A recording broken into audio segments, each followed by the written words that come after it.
Hello प्यारे साथियों, कैसे हो आप सब। उम्मीद करता हूँ आप बहुत अच्छे होंगे। मेरिट वाले कोचिंग पर आपका फिर से एक बार स्वागत है। देखिए, हम बात करते हैं आज 12th के बाद की। ठीक है, क्योंकि अब आपका रिजल्ट आने वाला है और कुछ बच्चों का रिजल्ट जैसे पिछले साल आ गया था, कुछ बच्चे गैप रखते हैं, 1 साल 2 या 2 साल बीच में गैप हो जाता है, जिसकी वजह से वो अपनी पढ़ाई कंटिन्यू नहीं कर पाते। ठीक है, यूपी बोर्ड वाले और सीबीएसई वाले, देखिए दोनों बच्चों के मन में डाउट ज्यादा होता है, लेकिन यूपी बोर्ड वाले बच्चों के मन में डाउट कुछ ज्यादा होता है। क्योंकि जैसे हम कुछ सोचते हैं कि भाई 12th के बाद कुछ कोर्स करना है। मैंने पिछली वीडियो बनाई थी डी फार्मा और बी फार्मा के बारे में, उसकी आपको फुल जानकारी दी थी कि किस तरीके से वो कोर्स था, क्या क्या उसकी फीस थी, कितना टाइम लगता है, उसके बाद आपकी कहाँ कहाँ जॉब लग सकती है, सब मैंने आपको बताया था। आज भी कुछ ऐसे कोर्स लेकर आया हूँ जिसके बच्चे ज्यादा बातचीत करते हैं और उन्हें उस चीज के बारे में पता भी होना चाहिए। तो वो है बीए और बीएससी। ठीक है, देखिए 12th के बाद बहुत सारे बच्चे बीए की तरफ को जाते हैं और बहुत सारे बच्चे जाते हैं बीएससी की तरफ। ठीक है, तो बीएससी बीए कौन कौन कर सकता है, क्या क्या इसमें चीजें होती हैं, कौन कौन से सब्जेक्ट होते हैं, कितना टाइम लगता है, उसके बाद आपकी कहाँ जॉब लग सकती है, ये सब आज इस वीडियो में हम जानेंगे। तो आप शुरू से लेकर लास्ट तक ये वीडियो देखें, मैं अच्छी तरह से आपको समझाने की कोशिश करूंगा और उम्मीद करूंगा कि आपको अच्छी तरीके से समझ में आ जाए। तो बस चैनल पे बने रहिए और जो लोग नए हैं वो चैनल को सब्सक्राइब कर लीजिए, जिससे आगे कुछ इन्फॉर्मेशन जो इसी तरीके की है वो भी मैं आपको बताता रहूं। तो आइए शुरुआत करते हैं। देखिए बेटा, यहाँ पे है पहले बीए और फिर बीएससी। ठीक है, तो मैं पहले आपको बीए समझा देता हूँ, उसके बाद समझाऊंगा मैं आपको बीएससी। देखिए, बी होती है 3 साल की, जिसे आप प्राइवेटली और रेगुलर दोनों तरीके से आप कर सकते हैं। जो बच्चा प्राइवेट करना चाहता है वो प्राइवेट भी कर सकता है और जो रेगुलर करना चाहता है वो रेगुलर भी कर सकता है। इसका टाइम होता है 3 साल। ठीक है, ये 3 साल का पूरा कोर्स होता है।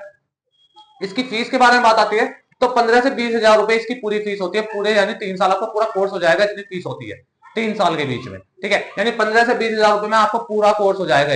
ठीक है, अब बात आती है इसमें सब्जेक्ट। तो बेटा इसमें सब्जेक्ट कुछ भी हो सकते हैं, जिसने देखिए पीसीएम ले रखी है, चाहे पीसी भी ले रखी हो, चाहे आर्ट ले रखी हो, चाहे कॉमर्स ले रखी हो, कोई भी बच्चा बीए कर सकता है। बीए के लिए कोई भी दिक्कत नहीं है। आप क्वालिफाई होने चाहिए, बस 12 पास आउट होने चाहिए, तो आप इसे कर सकते हैं। इसमें हिंदी, इंग्लिश, सिविक्स, हिस्ट्री जैसे बहुत सारे सब्जेक्ट इस तरीके के आ जाते हैं। ठीक है, अब इसमें जब हमने ये चीज देख लेते हैं, टाइम हमें पता लग गया, फीस पता लग गया, सब्जेक्ट पता लग गया। मैंने जैसा बताया, इसे आप प्राइवेटली और रेगुलरली किसी भी तरीके से कर सकते हैं। अगर आप रेगुलर भी जाते हैं तो रेगुलर भी आपको ऐसा जाना नहीं कि भाई रोज ही जाना पड़ेगा, नहीं, आप महीने में 7 8 बार चले गए, वो भी बहुत ज्यादा हो जाता है। ठीक है, उसमें भी काम चल जाता है। और बीए देखिए एक ऐसा कोर्स है जो बहुत आसान है। ठीक है, पढ़ाई का लोड नहीं लेना होता, बहुत आराम से हो जाता है, कोचिंग्स वगैरह की जरूरत नहीं पड़ती। इससे आप घर पे बैठ के आराम से पढ़ सकते हैं, मॉडल पेपर से, बुक से आराम से इसकी तैयारी कर सकते हैं। तो बीए एक ऐसा सब्जेक्ट है जो बहुत आराम से हो जाता है और हर बच्चा जाकर इसकी लाइन में जाता भी है।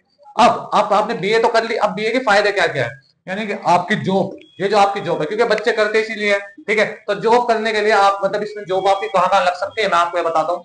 ठीक है, पहला है रेलवे में। ठीक है, जितने भी रेलवे के फॉर्म आते हैं, रेलवे वगैरह में जितने भी होते हैं, वो सब बीए में वाले हो जाते हैं। तो जिसने बीए कर रखी होती है, बी वाली डिग्री जिसके पास होती है, वो रेलवे फॉर्म भर सकता है और रेलवे की नौकरी में जा सकता है। दूसरा आता है यूपी पुलिस या यूपीएसआई। ठीक है, बहुत से बच्चे देखिए इसी वजह से बीए करते हैं। क्यों? क्योंकि बीए होता है एक आसान सा सब्जेक्ट, और जब ये आसान सा सब्जेक्ट होता है तो बच्चे क्या करते हैं, अपनी सिविल सर्विस की तैयारी में लग जाते हैं, या यूपी पुलिस यूपीएसआई वगैरह की तैयारी में लग जाते हैं, जिससे वो एग्जाम क्रैक कर सके। तो उन्हें वो टाइम मिल जाता है क्या, कि एक तो डिग्री हो जाएगी उनपे बीए की, और एक वो तैयारी करने लगेंगे। तो आप इससे यूपी पुलिस और यूपीएसआई वगैरह की तैयारी कर सकते हैं। फिर आता है बैंकिंग, इसमें आप बैंकिंग की नौकरी भी तैयारी कर सकते हैं, बैंकिंग भी बहुत अच्छी से लग जाती है। और फिर लास्ट आता है यूपीएससी, यानी यूपीएससी या सिविल सर्विस, कोई भी सिविल सर्विस, जैसे मैंने अभी बताया, बच्चे इससे करते हैं। तो उम्मीद करता हूँ आपको ये बहुत अच्छी तरीके से समझ में आया होगा। मैंने टाइम भी बताया, फीस भी बताई, सब्जेक्ट भी बताई और आपको जॉब भी बताई। अब बात करते हैं बीएससी की तरफ। बेटा देखिए, जितनी आसान बीए है, बहुत आसान है बीए, ठीक है, उससे कई गुना हार्ड है बीएससी। ठीक है, बीएससी प्राइवेट कभी नहीं होती, बीएससी रेगुलर करनी पड़ती है, आपको कॉलेज जाना पड़ता है, क्लास लेनी पड़ती है।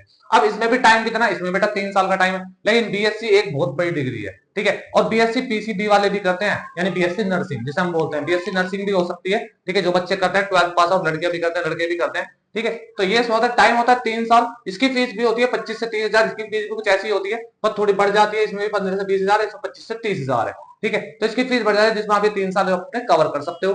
ठीक है, इसके बाद इसमें सब्जेक्ट, इसमें फिजिक्स, केमिस्ट्री, मैथ या बायोलॉजी, आपको ये मेन होते हैं। देखिए इसमें तो जैसे मैंने बताया हिंदी इंग्लिश भी होते हैं, लेकिन इसमें मेन क्या होता है, फिजिक्स केमिस्ट्री बायोलॉजी आपके पास होनी ही चाहिए। ठीक है, आपके पास मैथ होना चाहिए या बायोलॉजी, तभी आप इसे कर सकते हैं, वरना आप इसे नहीं कर सकते। और बेटा इसे थोड़ा हार्ड सब्जेक्ट होता है, पढ़ने वाला सब्जेक्ट होता है, और इस सब्जेक्ट के लिए आपको कोचिंग भी लगाने पड़ जाते हैं, बच्चे कोचिंग भी लगा लेते हैं या घर बैठ के तैयारी भी करते हैं। तो इसकी तैयारी के लिए काफी टाइम चाहिए। ये बहुत आसान है, ये बहुत ईजी है। ठीक है, ये बहुत ईजी सब्जेक्ट है, लेकिन ये थोड़ा सा हार्ड पड़ेगा आपको। अगर बच्चा ये सोच रहा है कि नहीं मैं बीएससी डाल दूं और मैं सिर्फ वैसे ही अपनी तैयारी करता रहूंगा, तो वो नहीं होती, वो सिर्फ बीएससी हो सकती है। ठीक है, आपने बीए डाल दिया, आप सिविल सर्विस की तैयारी करने लग जाए 12th के बाद। बहुत सारे बच्चे यूपी बोर्ड वाले ऐसे होते हैं जो 12th के बाद सिविल सर्विस की तैयारी करते हैं, तो बीए ही जाते हैं, वो बीए ही ज्वाइन करते हैं। ठीक है, अब आ जाते हैं इसके जॉब के बारे में कि अगर आप बीएससी कर लेते हैं तो क्या। देखिए बेटा, सबसे बेहतरीन एग्जाम एसएससी का, एसएससी सीजीएल, ठीक है, जो बहुत सारे बच्चे एग्जाम क्रैक करने की कोशिश करते हैं और देते भी हैं, वो होता है किससे, बीएससी से। यानी आपको बीएससी पास आउट होना चाहिए, बीएससी की डिग्री आपके पास होनी चाहिए, ठीक है। तो इससे आप सीबीआई या इनकम टैक्स इंस्पेक्टर या ऑफिसर भी बन सकते हैं, ठीक है, इससे इसकी तैयारी होती है। दूसरी बात आती है रेलवे। देखिए यहाँ भी रेलवे की आई थी, लेकिन यहाँ रेलवे की आम नौकरी आती है, ग्रुप डी या ग्रुप ए वगैरह जो भी होती है, ठीक है, वो रेलवे की आम भर्ती आती है। इसमें आती है रेलवे ऑफिसर्स के बारे में, जैसे मैंने बताया अभी सीबीआई है, ठीक है, इनकम टैक्स इंस्पेक्टर ऑफिसर है, इसी तरीके से ऑफिसर आते हैं इसमें, रेलवे ऑफिसर, ठीक है। अब आते हैं क्या, एनडीए, ठीक है, देखिए एनडीए या एनी डिफेंस, कोई भी डिफेंस ऐसी है, ठीक है, नेवी हो गई या फिर इंडियन आर्मी हो गई, ऐसी एनडीए होती है, नेशनल डिफेंस एकेडमी, इसकी भी तैयारी आप आराम से कर सकते हैं। तो ये चीजें हैं इनसे, जिससे जॉब की आप तैयारी कर सकते हैं। और ऐसी बहुत सारी जॉब निकलती है, बहुत सारी जॉब निकलती है जिसमें कोई डिग्री मांगता है कि आपको पास एक डिग्री जरूर होनी चाहिए, या तो बीए की होनी चाहिए या बीएससी बीकॉम, कुछ भी आपने कर रखी हो जिसके आगे बी की मांग लगी हो। जैसे आप, मैं बता रहा हूँ अभी इनकम टैक्स वगैरह में आप अगर जाओगे तो आपके पास बी की डिग्री होनी चाहिए, ठीक है। तो उम्मीद करता हूँ आप लोगों को बहुत अच्छी तरीके से समझ में आया होगा, चीजें समझ में आई होगी, क्लियर हुई होंगी, ठीक है। जब भी किसी कोर्स में हमें जाना चाहिए पहले उसकी फुल इन्फॉर्मेशन लेनी चाहिए, ठीक है। आपको इससे अलग भी कोई इन्फॉर्मेशन चाहिए, आप मुझे कमेंट कीजिए। देखिए जो मेरी बी फार्मा वाली थी, उसमें भी बहुत सारे बच्चों के कमेंट आए थे, उसमें बहुत सारी चीजें पूछी गई है कि एग्रीकल्चर वाले कर सकते हैं या नहीं कर। मैंने उनका भी रिप्लाई दिया है, मैं आप लोगों का भी रिप्लाई दूंगा, ठीक है। कोई भी दिक्कत आपको आ रही है तो भी मैं बताऊंगा, किसी और के बारे में, किसी और कोर्स के बारे में आपको जानना है तो भी मैं उसके बारे में फुल इन्फॉर्मेशन आपके लिए लेकर आऊंगा, ठीक है। मैंने इसमें आपको टाइम भी बता दिया, फीस भी, सब्जेक्ट्स भी बता दिए और जॉब भी बता दिया, बीए और बीएससी। अब आप किसी चीज को करना चाहते हैं, इसमें आपको कोई दिक्कत है या इसमें भी आप अगर कुछ पूछना चाहते हैं तो आप मुझे प्लीज कमेंट में जरूर बताइए, ठीक है। देखिए चैनल को सब्सक्राइब कर लीजिए, क्योंकि आप जो भी इन्फॉर्मेशन चाहते हैं वो आपको जरूर मिलेगी। और जो बच्चे मेरे साथ जुड़े हुए हैं, जो अभी 10th में मैंने पढ़ाया था, तो 10th में जो बच्चे मेरे साथ जुड़े थे, 12th में मेरे साथ बच्चे जुड़े हुए हैं, वो रिजल्ट का वेट कर रहे हैं, तो बेटा रिजल्ट आपका बहुत अच्छा आएगा, रिजल्ट की आप टेंशन मत लीजिए, गवर्नमेंट बहुत अच्छा रिजल्ट देगी इस बार, ठीक है। तो अच्छा रिजल्ट आएगा, आपकी मेहनत जरूर सफल होगी, बहुत अच्छे से रिजल्ट आएगा, उसकी टेंशन भी आप बिल्कुल न लें। और जो बच्चे अब 12वीं क्रॉस कर लेंगे, यानी 12वीं का रिजल्ट जिसका आने वाला है, वो अपने आगे के बारे में थोड़ा सोचने लग जाए। मैंने एक वीडियो पहले बनाई थी कि अपने पढ़ाई से टच ना हटाए, ठीक है, अपनी पढ़ाई रेगुलर बेस पे करते रहे, ठीक है, चीजों को ध्यान देते रहे। मैंने बी फार्मा के बारे में भी एक वीडियो बना रखी है, उसे भी आप देख सकते हैं मेरे चैनल पे जाके। और आज बीए बीएससी के बारे में बनाई, क्योंकि इसके बारे में बहुत चर्चा होती है आपस में, तो इसके लिए भी आज मैंने एक वीडियो बनाई है। तो आप लोग इसे बहुत अच्छे तरह देखें और अपना प्यार इसी तरीके से बरकरार रखें। चैनल को सब्सक्राइब कर लीजिए, ठीक है, वीडियो को लाइक कीजिए, कमेंट कीजिए, कोई भी आपकी दिक्कत है उसे सॉल्यूशन होगा, जरूर होगा, आपको बताया भी जाएगा। आज के लिए इतना ही, धन्यवाद।